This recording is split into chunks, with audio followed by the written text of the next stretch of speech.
백종원의 골목식당이라는 프로그램이 있죠. 혹시 보시나요?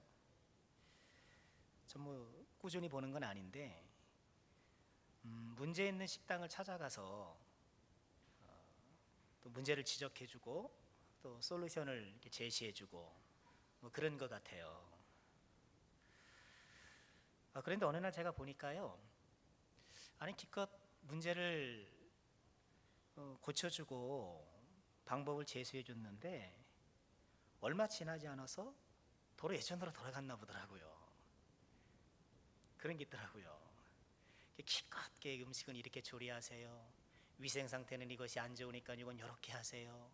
또 홍보는 이렇게 하세요. 뭐 별걸 다 가르쳐 줬는데 잠깐 동안 그렇게 하는 듯 하더니만 이내 원래 하던 습관대로 돌아가는 거예요.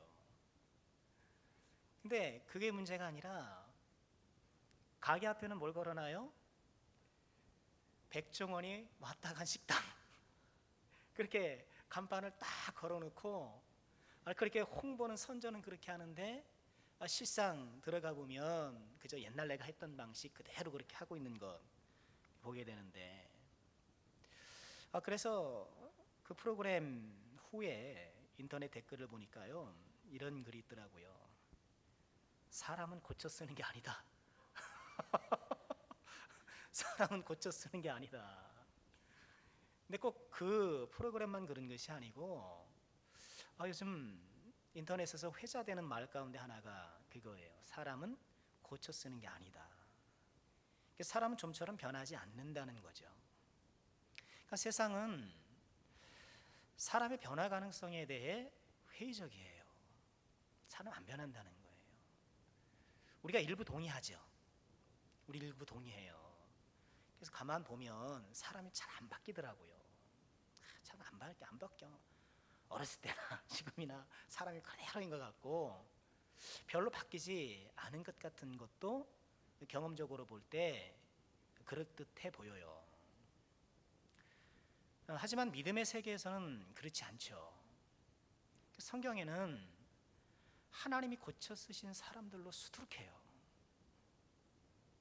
베드로 보세요.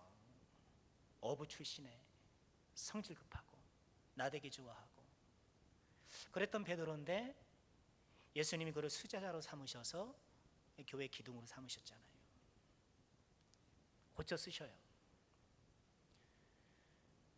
요한 하면 우레의 아들, 얼마나 성격이 급하고 또 성질이 막 이렇게 혈기가 들끓는지 사마리아 사람들이 예수님이 길 가는 걸 이제 못 가게 하고 이렇게 좀 방해를 하니까 예수님 하늘로부터 불을 내려서 저것도 탁 쓸어버릴까요? 그래요. 그런데 이런 요한이 훗날 사랑의 사도가 되잖아요. 하나님은 사랑이시라. 요한 서신의 말씀을 기록한 사람이 되잖아요. 바울 사도 보십시오. 예수 믿는 사람 죽이는 것이야말로 하나님을 잘 섬기는 거라고 굴뚝같이 믿었잖아요. 자기가 잘한다고 생각했어요. 꼭 그렇게 해야 된다라고 생각을 하고 뭐 온갖 포악한 범죄를 다 저질렀는데 하나님께서 그를 고쳐 쓰시잖아요. 나 같은 죄인 살리신 존 뉴턴이잖아요. 그 사람이 본래 아프리카에서 흑인들을 사냥해서 팔았던 노예 무역상을 했던 사람이에요. 그런 사람이 변화되어서 이 주옥 같은 찬양, 나 같은 죄인 살리신 주 은혜 놀라워, 그 은혜를 그렇게 찬양으로 하나님 올려드렸고요. 그러니까 성경은 하나님이 사람 고쳐 쓰기의 기록, 이렇게 말해도 과언이 아닐 거예요. 하나님은 사람 고쳐 쓰는데 유능하시고요, 또 사람을 고쳐 쓰는 일을 결코 중단하거나 포기하지 않으시더라고요. 그 사람은 내가 좀 이렇게 해보다가 좀 이렇게 애써보다가 안 되면 에잉 하고 그냥 놔버리잖아요. 그런데 하나님은 그렇지 않더라는 거예요. 하나님은 당신이 선택하시고 또 하나님께서 자녀 삼으신 그 사람을 고쳐 쓰기 위해서 부단히 노력하시고요, 끝까지 기다리시고 마침내 그를 변화시켜요. 여러분, 그래서 우리가 부활 때가 되면 우리는 영화로운 상태가 되잖아요. 지금도 우리는 때로는 느낄 수 있고 때로는 그 느낌이 덜할 수도 있지만 하나님 은혜 가운데의 성화의 과정 속에 우리는 지금 있어요. 자, 오늘 우리가 읽은 이 이사야 말씀은요, 이사야 시대에 유다라는 이 하나님의 공동체를 고쳐 쓰시려고 하는 하나님의 간절한 노력이 담겨 있는 그런 말씀이에요. 이사야가 활동했던 시대의 유다는 어땠는가? 참 즐기고도 즐긴 그런 조상들부터 흘러내려왔던 그 반역의 역사를 계속 반복하고 있었거든요.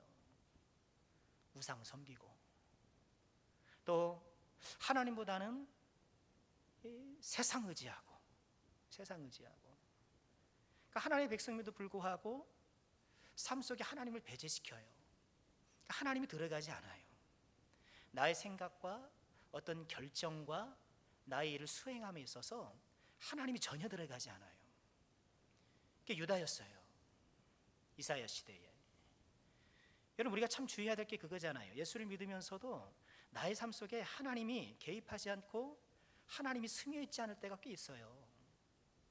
다만 교회에 와서 그 순간만, 그 하루만, 그 시간만 반짝 뭔가 좀 뭐 있는 것처럼 하지만 교회 문 밖으로 나가면 그래서 하나님이란 싹 사라지고 나 혼자 이렇게 살아갈 때가 있다는 거죠. 일전에도 좀 말씀드렸습니다만 이사야 시대 유다의 상황이 어떤가, 오늘 이 말씀을 주셨을 때 유다 상황이 어떤가. 아수르가 유다를 침범했잖아요. 아수르가 이제 강력한 나라가 됐어요. 본래 이 아람하고 북왕국, 이스라엘 백성이 이게 나뉘었잖아요.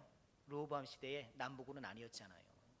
그런데 이 북이스라엘과 아람이란 나라가 이 유다에게 같이 우리 연합해서 좀 아수르에게 항거하자 이렇게 제안을 했는데 유다가 거절하잖아요.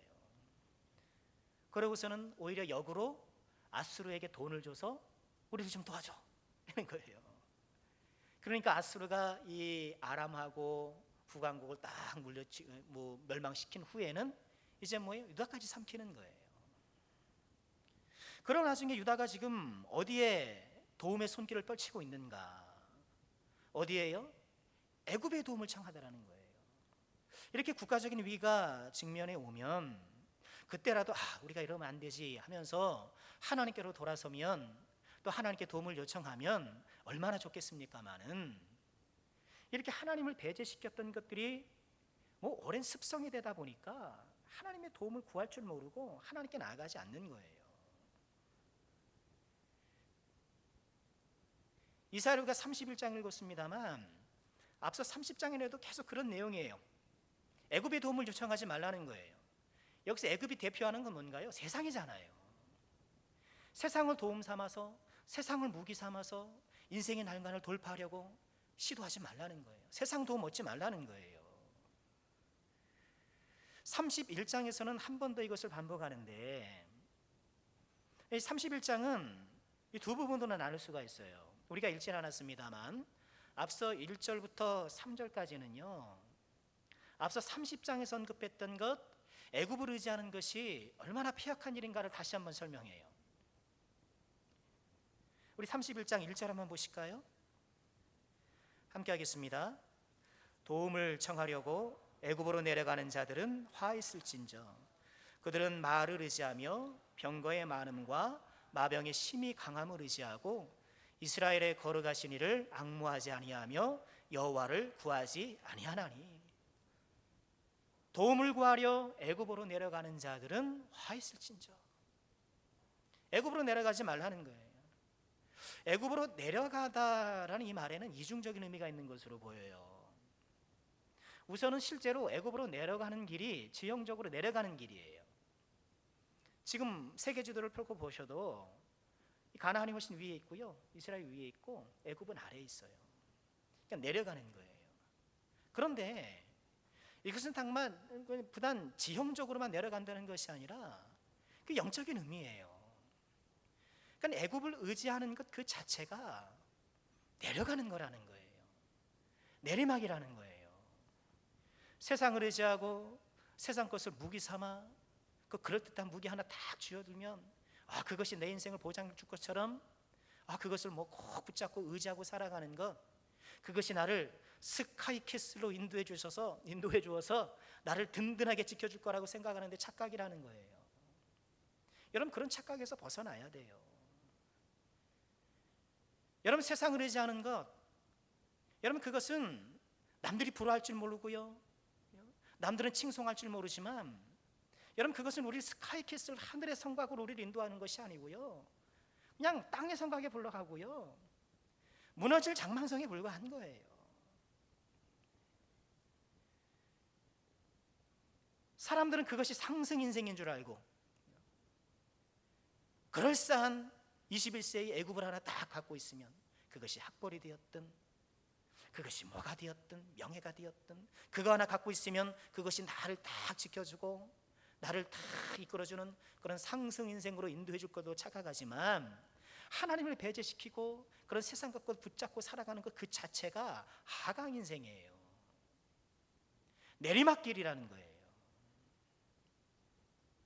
반면에 하나님을 의지하는 것이야말로 올라가는 인생이에요, 여러분. 그것이야말로 상승 인생이에요. 우리가 이것을 꼭 기억해야 돼요. 이 시편의 말씀 보면 시편 소제목에 표제어로 달린 제목들이 뭐가 많나요? 성전에 올라가는 노래, 성전에 올라가는 노래. 여러분, 성전에 올라가는 노래는요, 유다 백성들, 이스라엘 백성들은 1년에 3번은 반드시 하나님 앞에 나가야 돼요. 성전을 찾아야 돼요. 예루살렘을 순례해야 된단 말이죠. 그런데 예루살렘을 가는 게 뭐 버스 타고 갑니까? 비행기를 타고 갑니까? 다 걸어가야 되니까 그 고단한 여행길을 달래고 그 여행의 고단함을 달래기 위해서 부르는 찬송이 성전에 올라가는 노래예요. 우리 옛날에 뭐 논에서 일하면서 뭐 흥얼흥얼 됐던 옛 노래가 있잖아요. 그런 것처럼 성전에 올라가면서 불렀던 노래. 그렇게 성전을 향해 올라가는 것, 예루살렘이 지형적으로 높은 곳에 있긴 하지만 이 성전을 향해 올라가는 것이야말로 상승 인생이고요, 여러분, 그것이야말로 우리를 진정한 스카이캐슬로 하늘의 성곽으로 인도해 준다라는 거예요. 여러분, 다시 한번 우리가 무엇을 의지할 것인가? 오늘 우리 중고등부 학생들에게도 그런 설교를 했는데, 우리가 그걸 구별해야 돼요. 내가 사용하는 것과 의지하는 것을 구분할 줄 알아야 돼요. 그것만 잘 할 줄 알면 우리가 흔들리지 않는 거예요. 학벌이 되었든 명예가 되었든 재물이 되었든, 여러분, 그것은 우리가 사용하라고 주신 것이지 의지하라고 주신 것이 아니에요. 그거 하나 딱 붙잡고 내가 막 뿌듯해하고 거기에 내가 의지하고 거기에서 안정감을 누린다라면, 여러분, 그것은 참된 믿음이 될 수가 없는 것이죠. 자, 이처럼 1절부터 3절까지는 애굽을 의지하는 것이 얼마나 폐역된 일이고 무용한 일인가, 이것을 말씀하셨다면, 우리가 읽은 4절부터 9절까지 말씀은요, 이렇게 걸핏하면 애굽 의지하고 하나님을 떠나서 반역의 길을 걸어가는 이런 유다 백성들의 삶에도 불구하고 하나님이 얼마나 유다 백성들을 사랑하고 계시는가, 이들을 고쳐 쓰시기 위하여서 얼마나 포기하지 않고 끝까지 사랑하고 계시는가, 그것을 모르하고 있고 그것을 보여주고 있는 말씀이에요. 유다를 고쳐 쓰시려는 이 하나님의 변함없는 사랑이 어떻게 그려지고 있는가, 오늘 말씀 보면 2가지 그림이 등장해요. 첫 번째 그림은요, 우리 4절 말씀인데요. 자, 우리 4절 말씀 한번 볼까요? 함께 읽겠습니다. 여호와께서 이같이 내게 이르시되, 큰 사자나 젊은 사자가 자기의 먹이를 움키고 으르렁거릴 때에 그것을 치려고 여러 목자를 불러왔다 할지라도 그것이 그들의 소리로 말미암아 놀라지 아니할 것이요 그들의 떠들므로 말미암아 굴복하지 아니할 것이라. 이와 같이 나 만군의 여호와가 강림하여 시온산과 그 언덕에서 싸울 것이라. 여러분, 4절에서 그려지는 그림은 뭔가요? 한마디로 먹이를 움키고 있는 사자, 먹이를 움키고 있는 사자. 여러분, 사자가 딱 먹이를 사냥을 했어요. 그리고 그것을 딱 움켜쥐고 있어요. 그러면 목자들을 불러와가지고 막 위협하고 뭐 사자들을 쫓아내려고 혹은 또 그 먹이를 뺏으려고 암만 노력해도 여러분 그 사자가 뺏기겠습니까? 하다못해 집에 똥개도 먹을 것 있으면 그거 안 받게 거리면서 반항하는데요. 심지어는 주인도 물잖아요. 주인도 밥그릇 건드린다고. 먹이를 움켜쥔 사자가 으르렁거리면서 자기 먹을 것을 빼앗기지 않으려고 하는 것처럼 이 하나님께서 이 사랑하는 자기 백성들을 빼앗기지 않기 위하여서 딱 움켜쥐고 보호하고 지키고 인도해 주신다라는 그런 그림이에요. 사자는 그것을 보여주고 있어요. 또 하나의 그림은 5절인데요. 5절 말씀 함께 보실까요? 새가 날개치며 그 새끼를 보호함같이 나 만군의 여호와가 예루살렘을 보호할 것이라. 그것을 호위하며 건지며 뛰어넘어 구원하리라. 그래서 4절 말씀에서는 암사자 은유를 통해서, 이 사자의 은유를 통해서 이렇게 먹이를 지키는 사자가 먹이를 지킨 것처럼 하나님께서 이스라엘을 지킨다라는 그런 말씀을 주셨다면 5절에서는 새예요. 새. 여러분, 새는 보십시오. 어미새는 지금 둥지에 새끼가 있는데 뭐 뱀이 됐든 뭐든 천적이 이렇게 딱 다가오면 어떻습니까? 안간 힘을 써가지고 바닥바닥 날리면서 뭐 난리가 나잖아요. 그죠?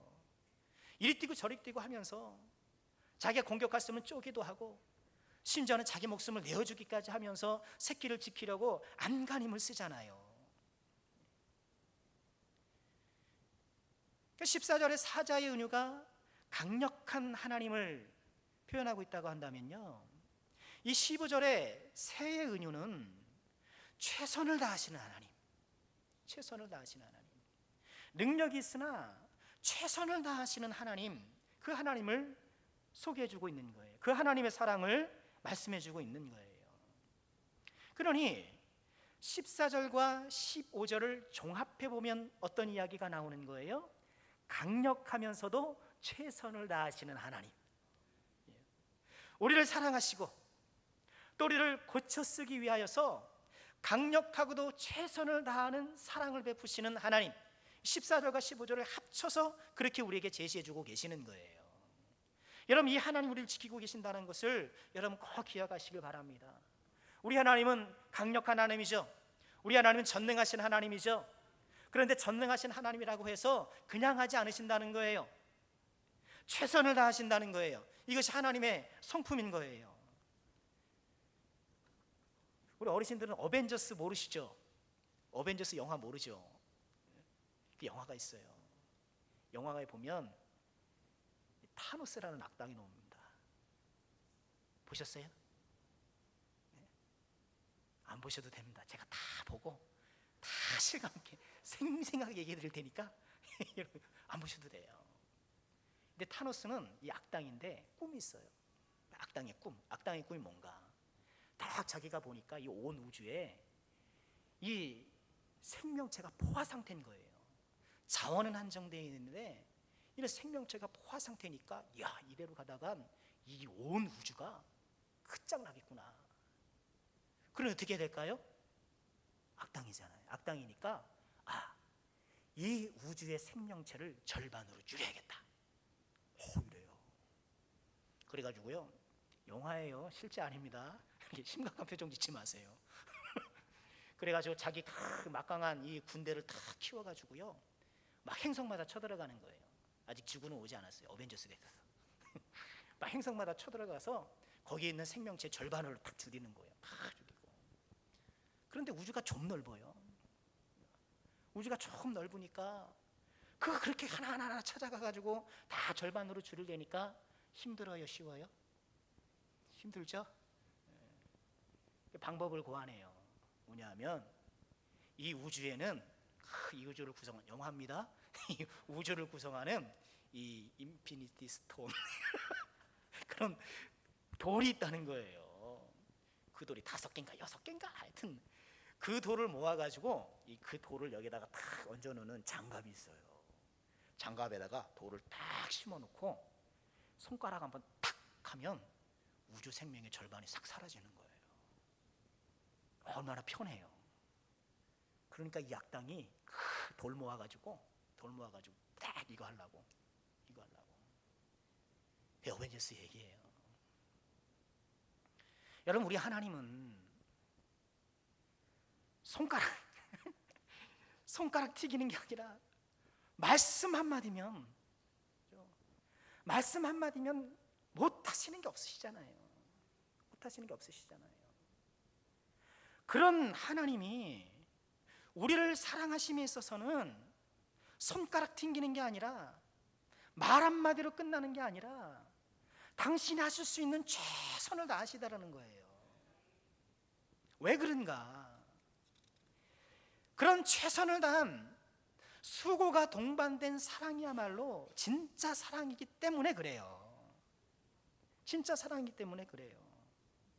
그러니 그 지난한 과정을 통하여서 자기 아들을 보내셨고, 그 모진 고통을 당하게 하셔서 십자가에 못 박히시고 그 모든 일들을 하시는 거예요.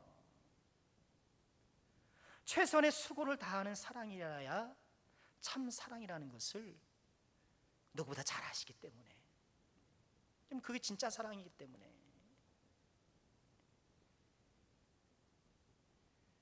여러분, 지금 이 새의 비유, 새가 날개치면서 그 새끼를 보암처럼, 새는 미물이잖아요. 약하잖아요. 무슨 날카로운 이빨이 있겠습니까? 뿔이 있습니까? 무슨 발톱이 있습니까? 독수리도 아닌데. 이런 새조차도 자기 새끼를 위해서 최선을 다하는데 우리 하나님 아버지겠느냐는 거예요. 오늘 말씀 그것을 얘기하고 있는 거예요. 지금 둥지를 바라보라는 거예요. 전 나뭇가지에서 지금 정신없이 팔딱팔딱 뛰면서 자기 새끼 지키겠다고 저렇게 팔딱팔딱 하는 참새도 저렇게 애를 쓰는데 하물며 너희 하나님 아버지겠느냐는 거예요. 그러니 어떠라는 거예요? 좀 그 하나님을 의지하라는 거예요. 그 하나님의 사랑을, 그 하나님의 도움을 좀 적극적으로 구하라는 거예요. 유다가 돌아가야 할 하나님, 저와 여러분이 끝없이 바라보고 도움을 요청해야 될 하나님은 바로 그런 하나님인 거예요. 사자처럼 강하신 하나님, 그러나 작은 참새처럼 어쩌면 최선을 다하시는 하나님, 그 하나님의 사랑이 귀하고 그 하나님의 사랑에 의지하라는 것입니다. 우리 모두에게 이런 은혜가 있기를 주의 이름으로 축원합니다. 자, 그러면 이렇게 하나님 앞에 돌아가는 자에게 어떤 은혜를 베풀어 주시는가? 간단하게 살펴볼까요? 7절 보실까요? 7절 함께 읽겠습니다. 시작. 너희가 자기 손으로 만들어 범죄한 은우상, 금우상을 그날에는 각 사람이 던져버릴 것이며. 이처럼 하나님이 강력하고도 최선을 다한 사랑을 경험한 사람들에게 나타나는 변화는요, 비로소 자기가 섬기던 우상을 버리게 된다는 거예요. 은우상, 금우상, 얼마나 화려하게 그것을 만들었는지, 은으로 금으로 번쩍번쩍하게 했지만, 그래서 사람의 눈과 마음을 현혹시키기에 충분하지만 이제 비로소 그것을 버릴 수 있게 되더라는 거예요. 사람들이 화려하게 생각하는 이 세상의 것들을 비로소 버릴 줄 아는 것, 비로소 내려놓을 줄 아는 것, 여러분, 이것이 하나님의 사랑을 경험하는 사람, 하나님께 나와 그 도움 안에서 힘을 얻는 사람들이 누리는 은혜가 되는 거예요. 또 우리에게 어떤 약속을 해주시나요? 8절입니다. 8절도 함께 읽어볼까요? 아수르는 칼에 엎드러질 것이나 사람의 칼로 말미암음이 아니겠고, 칼에 삼켜질 것이나 사람의 칼로 말미암음이 아닐 것이며, 그는 칼 앞에서 도망할 것이요 그의 장정들은 복역하는 자가 될 것이다. 여러분, 이 말씀은 무엇인가요? 아수르가 뭔가요? 좀 전에 말씀드린 대로 지금 유다를 압박하고 있는 인생의 고난 아닙니까? 지금 그들이 직면한 인생의 난관 아니겠습니까? 지금 그것들이 어떻게 된다는 거예요? 엎드러지더라는 거예요. 이 우리를 사랑하시는, 우리를 포기하지 않고 강력하면서도 최선을 다한 사랑으로 우리 함께 하신 하나님께 의지하고 하나님께 나아가는 사람에게 그를 억압하고 있는 아수르가 엎드러지는 역사, 나를 고통스럽게 하고 나를 힘들게 하는 인생의 모든 문제로부터 해결되는 은혜가 있게 되리라 약속해 주고 계시는 거예요. 그런데 어떻게 아수르가 사라집니까? 나를 억압하던 그 인생의 문제가 어떻게 사라지나요? 8절 다시 보면 사람의 칼로 아니라, 사람의 칼로 삼켜지는 것이 아니라 하나님의 칼에 의해서, 하나님의 전폭적인 역사에 의해서. 여러분, 하나님께서 우리에게 어떤 식으로 역사하십니까? 하나님은 이 세상의 여러 물건이 됐든 상황이 됐든 그것들을 통해서 우리를 역사하시기도 해요. 그렇죠? 이 세상의 여러 가지를 사용하셔서 우리에게 은혜를 베풀어 주셔요. 예를 들어서 내가 병이 나을 때, 내가 질병에서 고침을 받을 때 세상의 약물을 이용하게 하시죠. 세상의 의술을 이용하게 하셔서 나를 고쳐주시기도 하세요. 그런데 또 어떻게도 하세요? 하나님의 전적인 역사, 100% 하나님이 아니면 안 되는 그 역사로 우리를 도우시기도 한다는 거예요. 오늘은 그 말씀을 해주고 계시는 거예요. 너희들 지금 애굽을 의지하기 위해서 줄줄이 지금 애굽을 향해 나아가고 있는데 바리바리 지금 보배를 쌓아가지고 낙타 등에 싣고 나귀 등에 싣고 애굽의 도움을 청하러 줄줄이 가고 있는데 그게 아니라는 거예요. 하나님께 와보라는 거예요. 하나님께 도움을 받아보라는 거예요. 강력하고도 최선을 다하신 하나님 앞에 나와보면 어떻게 하신다는 거예요? 사람의 칼이 아니라, 사람의 방법이 아니라, 이 세상의 어떤 수단이나 그런 도구가 아니라 하나님의 전적인 역사를 경험할 수 있다는 거. 여러분, 이 역사를 꼭 믿으시고요, 여러분 이 은혜를 누리시는 하나님의 종들이 꼭 되시기를 주의 이름으로 축원합니다. 정말 우리에게 이것이 필요해요. 인생을 살다가 정말 한두 번쯤은 이런 기적적인 역사를 체험해야 돼요. 내 힘으로 도저히 안 됐는데, 내가 가지고 있는 자원으로는 도저히 안 됐는데 전적으로 하나님께서 역사하셔서 이루시는 그 놀라운 은총, 여러분 이것을 우리가 꼭 경험해야 되고요, 정말 우리가 사모해야 돼요. 이 경험이 있으면 하나님의 사랑에서 떠날 수가 없는 거예요. 이 은총을 누리게 되면 하나님의 도움을 구하지 않을 수 없게 되는 거예요. 여러분 사모하시길 바랍니다. 내가 지금 당면한 것, 우리 하나님께서는 물론 이 세상의 여러 도구들을 활용하셔서 나에게 역사하시기도 하지만, 하나님 이 세상의 도구로 안 됩니다. 내가 가지고 있는 힘과 능력으로 도저히 안 됩니다. 나를 도울 사람도 없습니다. 그러니 하나님, 하나님의 천폭적이고 하나님의 천적인 역사로 이 문제를 해결해 주세요. 주님 앞에 나아가 도움을 요청하는 주의 종들 꼭 되시기를 주의 이름으로 축원합니다.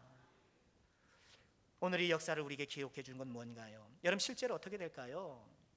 실제로 아수르를 보면은요, 아수르가 유대를 포기하잖아요. 히스기 왕 때. 이사야 31장 읽었는데 37장 35절로 한번 가보실까요?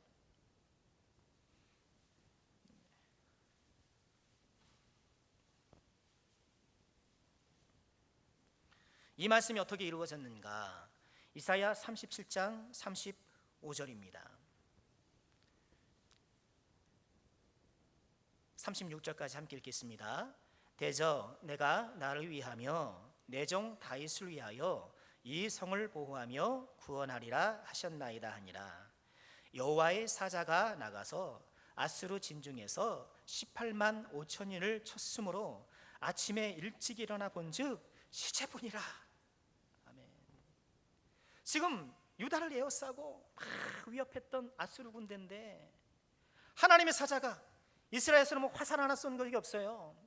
뭐 돌멩이 하나 날린 적이 없어요. 그런데 여호와의 사자가 나가서 아수르 진중에서 18만 5천인을 쳤으며 하루아침에 그들이 시체가 돼버린 거예요. 여러분 이 말씀을 꼭 믿으시길 바랍니다. 우리 하나님의 전적인 역사가 능치였음을 믿으시고요, 그래서 정말 내 힘으로 내 능력으로 내가 가진 것으로 안 되지만 하나님은 할 수 있다는 것을 꼭 믿으시고, 애굽으로 달려갈 것이 아니라, 세상을 향해 달려갈 것이 아니라 하나님을 향해 올라갈 수 있는 우리가 될 수 있기를 주님의 이름으로 축원합니다. 우리를 기꺼이 도와주시는 하나님,